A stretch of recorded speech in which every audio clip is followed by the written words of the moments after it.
पिछले वीडियो में हमने एक्वायर्ड इम्यून सिस्टम के बारे में बात की थी। अब इस वीडियो में हम एंटीजन के बारे में बात करेंगे।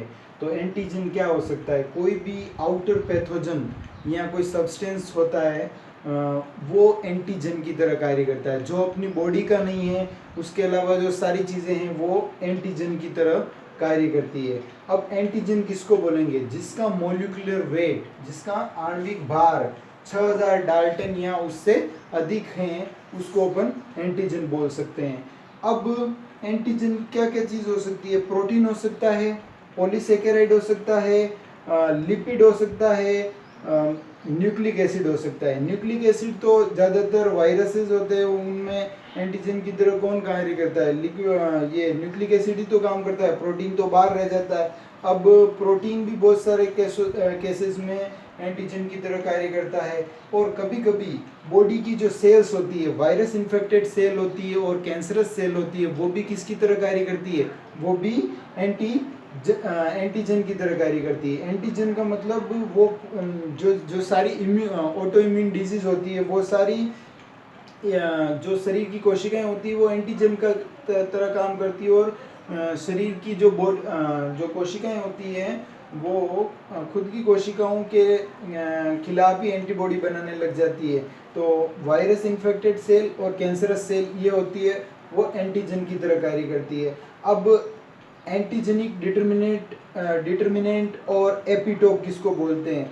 यह एंटीजन होता तो प्रोटीन ही है। वैसे तो प्रोटीन की बात कर रहे हैं स्पेसिफिकली, ज़्यादातर एंटीजन होते हैं वो प्रोटीन के होते हैं।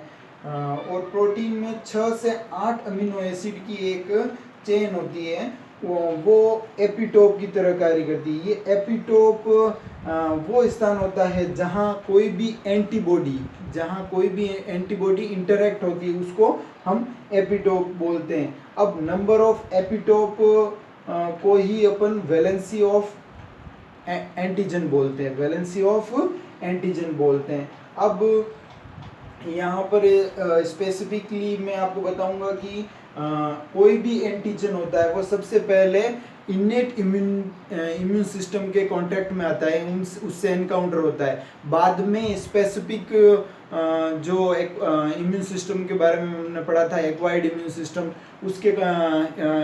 उससे इंटरेक्ट होता है। तो उसमें क्या होता है? सबसे पहले तो जो प्रोसेस होती है एंटीजन और एंटीबॉडी